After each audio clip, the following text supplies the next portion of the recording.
Good morning and नमस्कार दोस्तों, स्वागत है आप सभी का एक बार फिर से आपके अपने YouTube channel GK search engine पर। आज है 6 जून और 6 जून से रिलेटेड राजस्थान करंट अफेयर्स के जितने भी इंपॉर्टेंट क्वेश्चन हैं सभी हम इस वीडियो में डिस्कस करने वाले हैं।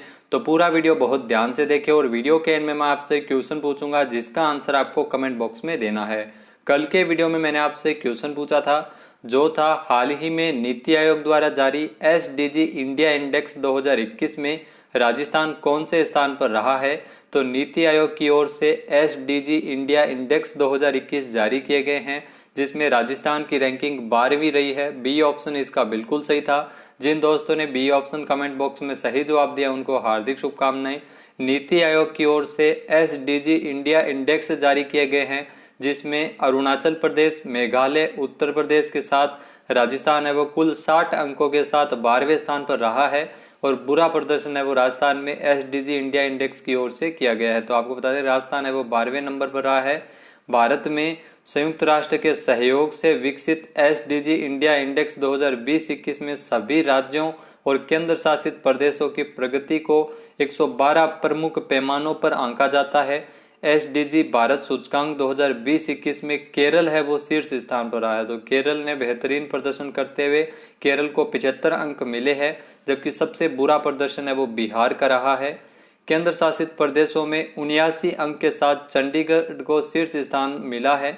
यह इंडेक्स शुरू होने से राज्यों के बीच विकास को लेकर प्रतिस्पर्धा का माहौल बने रहे, इसके लिए इंडेक्स है वो नीति आयोग की ओर से जारी किए जाते हैं। चलिए स्टार्ट करते हैं आज के करंट अफेयर्स। पहला क्वेश्चन है, हाल ही में एनवायरमेंट रिस्क आउटलुक 2021 रिपोर्ट में पर्यावरण जोखिम में जयपुर कौन से स्थान पर है। तो एनवायरमेंट रिस्क आउटलुक 2021 रिपोर्ट के अनुसार जो पर्यावरण जोखिम में राजस्थान का जयपुर है वो 22वें स्थान पर है। ए ऑप्शन इसका बिल्कुल सही है। आइए जानते हैं इंपॉर्टेंट फैक्ट्स। तो एनवायरमेंट रिस्क आउटलुक 2021 रिपोर्ट में बात सामने आई कि दुनिया भर में कई मुल्क, कई देश है वो पर्यावरण असंतुलन और जलवायु परिवर्तन का सामना कर रहे हैं। इसमें पर्यावरण जोखिम का भी समस्या रहती है और जयपुर है वो 22वें स्थान पर है। रिपोर्ट में बताया गया है कि पर्यावरण जोखिम का सामना कर रहे 100 शहरों में 43 शहर है वो भारत के हैं और 37 शहर है वो चीन के हैं। एनवायरमेंट रिस्क आउटलुक 2021 की रिपोर्ट के अनुसार इस सूची में दूसरे स्थान पर दिल्ली है तो तीसरे स्थान पर चेन्नई है। तो राजस्थान के जयपुर की बात की जाए तो जयपुर है वो पर्यावरण जोखिम में 22वें नंबर पर है। 5 जून को पर्यावरण दिवस मनाया गया था। आगरा को इस लिस्ट में 6वें स्थान पर रखा गया और कानपुर को 10वें स्थान पर रखा गया है। देश में होने वाली हर 5वीं मौत के लिए वायु प्रदूषण जिम्मेदार है। रिपोर्ट में बताया गया है कि भारत और चीन में इस सूची में शुमार शहरों में तकरीबन 336 मिलियन लोग रहते हैं, जिनमें से 246 मिलियन है वो इस जोखिम में ही है। तो पर्यावरण जोखिम से जूझ रहे हैं। आपको बता दें कि भारत के जो 43 शहर है वो भारत के हैं, जो काफी चिंताजनक है। तो जिसमें दिल्ली है वो दूसरे नंबर पर है। नेक्स्ट है, हाल ही में भारत सरकार द्वारा यूके से कोविड सहायता के रूप में प्राप्त ऑक्सीजन उत्पादन संयंत्र कहां स्थापित किए जाएंगे। तो भारत सरकार की ओर से यूके से जो कोविड सहायता के रूप में ऑक्सीजन उत्पादन संयंत्र प्राप्त किए गए हैं उनको अजमेर और झालावाड़ में स्थापित किया जाएगा। सी ऑप्शन इसका बिल्कुल सही है, उपरोक्त दोनों। आइए जानते हैं इंपॉर्टेंट फैक्ट्स। तो भारत सरकार की ओर से यूके से कोविड सहायता के रूप में राजस्थान को 2 ऑक्सीजन उत्पादन संयंत्र है वो राजस्थान के झालावाड़ में और अजमेर में इसकी स्थापना की जाएगी। जिसमें आपको बता दें कि एक ऑक्सीजन संयंत्र है वो अजमेर के सैटेलाइट अस्पताल में लगाया जाएगा, जबकि दूसरा प्लांट है वो झालावाड़ जिले में लगाया जाएगा। तो 500 मीटर क्षमता वाले इन संयंत्रों की स्थापना के बाद राज्य में कोविड रोगियों के लिए अतिरिक्त चिकित्सा ऑक्सीजन मिल सकेगी। यह संयंत्र राष्ट्रीय आपदा प्रतिक्रिया बल की 8वीं बटालियन के 6 कर्मियों के दस्ते की सहायता से झालावाड़ मेडिकल कॉलेज पहुंचा दिया गया, जिसके पास ऑक्सीजन जनरेटर संयंत्रों के परिवहन की स्थापना की जिम्मेदारी है। तो स्वास्थ्य मंत्रालय की ओर से 8 मई के पत्र के अनुसार 2 अन्य पौधों को सैटेलाइट अस्पताल राजस्थान के अजमेर में जेएलएन मेडिकल कॉलेज और असम के चिरांग में जेसीबी सिविल अस्पताल काजल गांव को आवंटित किया गया था। नेक्स्ट है, हाल ही में राजस्थान में विश्व पर्यावरण दिवस पर किस सरहदी जिले में सघन पौधारोपण अभियान का शुभारंभ किया गया है? तो विश्व पर्यावरण दिवस के अवसर पर 5 जून को राजस्थान के बाड़मेर में सघन पौधारोपण अभियान का शुभारंभ किया गया है। सी ऑप्शन इसका बिल्कुल सही है। आइए जानते हैं इंपॉर्टेंट फैक्ट्स। तो राजस्थान के रेतीले जिले बाड़मेर में जो पाकिस्तान से सरहद पर सीमा सुरक्षा बल की ओर से विश्व पर्यावरण दिवस के अवसर पर एक अनोखी शुरुआत की गई है। मानसून सक्रिय होते ही बीएसएफ बॉर्डर एरिया में सघन पौधारोपण अभियान है वो बाड़मेर में करवाएगी। इसको लेकर बीएसएफ सेक्टर मुख्यालय पर नर्सरी से पौधे तैयार किए जा रहे हैं। नर्सरी में हजारों औषधीय और देशज पौधे तैयार किए गए हैं। इन पौधों को विकसित करने के लिए अपने स्तर पर नर्सरी तैयार की गई, जिसमें अब तक 4 लाख पौधे विकसित करने के साथ सीड्स बॉल भी तैयार की है, जो बॉर्डर क्षेत्रों में गांवों में पौधे विकसित करने के उपयोग में ली जा सकेगी। तो बाड़मेर में जो पाकिस्तान से सीमा लगती है, तो सीमा सुरक्षा बल के द्वारा विश्व पर्यावरण दिवस के अवसर पर यह अनोखी शुरुआत की गई है। रेतीला इलाका और पानी की कमी के कारण यहाँ पौधारोपण के साथ इन्हें इजराइल की प्रसिद्ध मटका पद्धति और बूंद बूंद प्रणाली का उपयोग यहाँ पर किया जाएगा। पर्यावरण संरक्षण एवं बॉर्डर क्षेत्र को हरा भरा करने के लिए अभियान चलाया जा रहा है। नेक्स्ट है, राजस्थान में लॉकडाउन के कारण कहां आर्थिक संकट के चलते सीएम अशोक गहलोत ने कितने करोड़ रुपए की आर्थिक सहायता राशि प्रदान की है? तो आपको बता दें कि लॉकडाउन के कारण आर्थिक संकट के चलते मुख्यमंत्री अशोक गहलोत द्वारा 330 करोड़ रुपए की आर्थिक सहायता राशि प्रदान की गई है। बी ऑप्शन इसका बिल्कुल सही है। आइए जानते हैं इंपॉर्टेंट फैक्ट्स। तो कोरोना महामारी और इसके चलते लॉकडाउन के कारण आर्थिक संकट का सामना कर रहे 33 लाख असहाय और जरूरतमंद परिवारों के लिए राज्य सरकार की ओर से 330 करोड़ रुपए जारी किए गए हैं। आधिकारिक बयान के अनुसार प्रत्येक जरूरतमंद परिवार को इस वर्ष दूसरी किस्त के रूप में 1000 रुपए की सहायता राशि प्रदान की जाएगी। तो सीएम अशोक गहलोत के निर्देश पे राशि जारी की गई है, जो डायरेक्ट जरूरतमंद परिवारों के बैंक खातों में डाल दी जाएगी। सहायता के लिए जारी किए गए 330 करोड़ रुपए में से 300 करोड़ रुपए है वो राजकॉम्प इन्फो सर्विस लिमिटेड और 30 करोड़ रुपए जिला कलेक्टरों को हस्तांतरित किए गए हैं।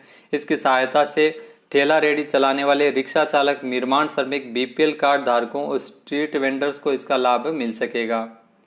नेक्स्ट है, हाल ही में स्मार्ट सिटी मिशन के तहत केंद्र सरकार द्वारा जारी ऑनलाइन रैंकिंग में राजस्थान देश में कौन से स्थान पर है?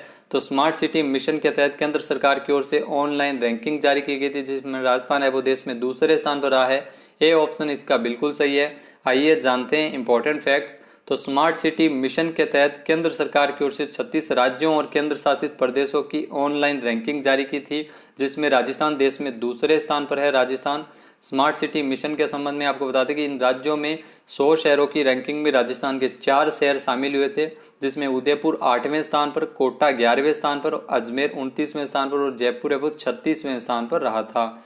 नगरीय विकास एवं स्वायत्त शासन मंत्री शांति धारीवाल ने बताया कि स्मार्ट सिटी मिशन में राजस्थान के 4 शहरों में इस मिशन के तहत 1845 करोड़ रुपए आवंटित किए गए हैं। नेक्स्ट है, हाल ही में बीएन शर्मा को राजस्थान विद्युत नियामक आयोग के अध्यक्ष के रूप में शपथ किसने दिलाई? तो इनको शपथ दिलाई गई थी इंद्रजीत मोहंती द्वारा। सी ऑप्शन इसका बिल्कुल सही है। बीएन शर्मा जो राजस्थान विद्युत नियामक आयोग के अध्यक्ष बने हैं। आइए जानते हैं इंपॉर्टेंट फैक्ट्स।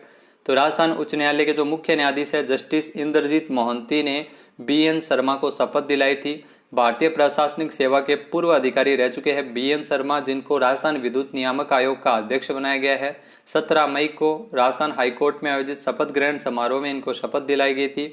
बीएन शर्मा अगस्त 2002 से लेकर जनवरी 2004 तक जयपुर डिस्कॉम के सीएमडी और 1.5 साल तक ये विद्युत मंत्रालय में अतिरिक्त सचिव भी रहे हैं। नेक्स्ट है, हाल ही में सभी विद्यालय विद्युतीकृत वाला राजस्थान का प्रथम जिला कौन सा बना है? तो सभी विद्यालय विद्युतीकृत करने वाला राजस्थान का प्रथम जिला बना है नागौर। ए ऑप्शन इसका बिल्कुल सही है। आइए जानते हैं इंपॉर्टेंट फैक्ट्स। तो सभी विद्यालय विद्युतीकृत करने वाला राजस्थान का पहला जिला बना है नागौर। नागौर राजस्थान का पहला जिला है जहां सभी सरकारी विद्यालयों में विद्युत की आपूर्ति की जा रही है, बिजली आपूर्ति हो रही है। जिलाधिकारी कार्यालय द्वारा संचालित उजास अभियान के अंतर्गत 817 विद्यालयों में भामाशाहों के क्रियान्वयन की ओर से ग्राम पंचायतों में विद्युत आपूर्ति के विगत 6 माह में की गई है। राजस्थान में अब तक कुल 69,980 विद्यालय है, जिसमें केवल 11,699 विद्यालयों में ही बिजली आपूर्ति नहीं है। तो प्रयास किया जा रहा है उजास अभियान के तहत। नेक्स्ट है, हाल ही में राजस्थान में अंतर्राष्ट्रीय स्तर पर प्रसिद्ध लोक कलाकार कला खान मिरासी का निधन हुआ है। वह किस जिले से संबंधित है? तो कला खान मिरासी, जिनका हाल ही में निधन हो गया था, इनका संबंध है वो जैसलमेर से है। ए ऑप्शन इसका बिल्कुल सही है। अंतर्राष्ट्रीय स्तर के प्रसिद्ध लोक कलाकार थे कला खान मिरासी। आइए जानते हैं इंपॉर्टेंट फैक्ट्स।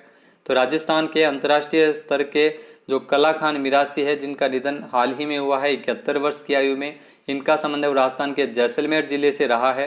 राजस्थान से लेकर अमेरिका के व्हाइट हाउस तक इनके दोहों की सुरों की बादशाहत कायम की थी इन्होंने। कमायचा वादक थे और स्थानीय जांगड़ा शैली के बेहतरीन कलाकार थे। पश्चिमी राजस्थान के स्थानीय लोकगीतों में ये बड़े कलाकार थे। कमायचा वाद्य यंत्रों के द्वारा ये इन्होंने कई गानों को सुरों को सुनाया था जो अंतर्राष्ट्रीय स्तर पर प्रसिद्ध हुए थे। कला खान मिरासी है वो 40 से अधिक देशों की यात्रा कर चुके हैं। इससे पहले भी एक अंतर्राष्ट्रीय स्तर के लोक कलाकार दप्पू खान का भी 13 मार्च को निधन हो गया था। नेक्स्ट है, हाल ही में यूनटैब योजना का शुभारंभ कहाँ किया गया? तो यूनटैब योजना का शुभारंभ किया गया है लद्दाख में। ए ऑप्शन इसका बिल्कुल सही है। आइए जानते हैं इंपॉर्टेंट फैक्ट्स। तो लद्दाख के उपराज्यपाल आर.के. माथुर ने 4 जून को लेह से यूनटैब योजना 2021 की शुरुआत की है। यूनटैब योजना के जो पहले चरण में लेह और कारगिल में कक्षा 9 से लेकर 12वीं तक के विद्यार्थियों को एजुकेशन टैबलेट सौंपे गए हैं। इन टैबलेट में पीडीएफ प्रारूप में 35 पुस्तकों के साथ ऑनलाइन और ऑफलाइन ऐप है।